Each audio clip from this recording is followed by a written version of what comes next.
అనగా వాళ్ళలో బద్ధ శత్రువులు. వీళ్ళల్లో ఓ వర్గం మరో వర్గంపై ఎప్పుడు కూడా ఆధిపత్యాన్ని ప్రదర్శిస్తూనే ఉంటుంది. ఎదురు పడితే ముఖం చూడటం ఉండవు. దాడులు చేయడానికే వీళ్ళ ఫస్ట్ ప్రయారిటీగా ఉంటుంది. కానీ వాళ్ళ వారసులు మాత్రం పూర్తిగా డిఫరెంట్. పాత కక్షలేమీ లేవు. మేము దోస్తులమని అనుకుంటున్నారు. అసలు ఎవరి గురించి మాట్లాడుతున్నామో ఏంటో ఒకసారి వీడియో చూద్దాం.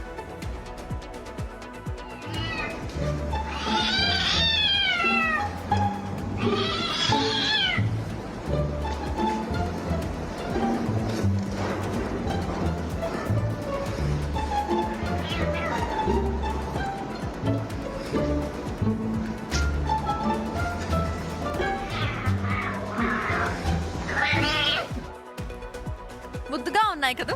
సో జనరలీ పావురాలు పిల్లల్ని చూసి భయపడుతూ ఉంటాయి. కానీ ఒక పావురం ఒక పిల్లి కలిసి ఆడుకున్న సందర్భం చూస్తామని మనం ఎప్పుడైనా అనుకుంటామా? కానీ ఇప్పుడు ఆ బద్ధ శత్రువులే క్లోజ్ ఫ్రెండ్స్ అయిపోయిన వీడియో మనం చూస్తున్నాం. ఇప్పటిదాకా చెప్పింది ఓ పావురం పిల్ల గురించి. ఈ వీడియో ఒకసారి చూస్తే మీకు అర్థమవుతుంది ఎంత క్యూట్ గా ఉన్నారో వీళ్ళిద్దరు. ఒక కిచెన్ పావురం వాటి ఫ్రెండ్స్ రోజు ఆడుకుంటాయి, పొట్లాడుతాయి.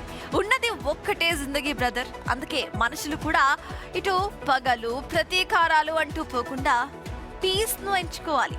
మన పేరెంట్స్ కు ఉన్న వైరాలను వాళ్ళ వరకే ఉంచేసి మనం లైఫ్ ను ఖచ్చితంగా ఎంజాయ్ చేయాలి.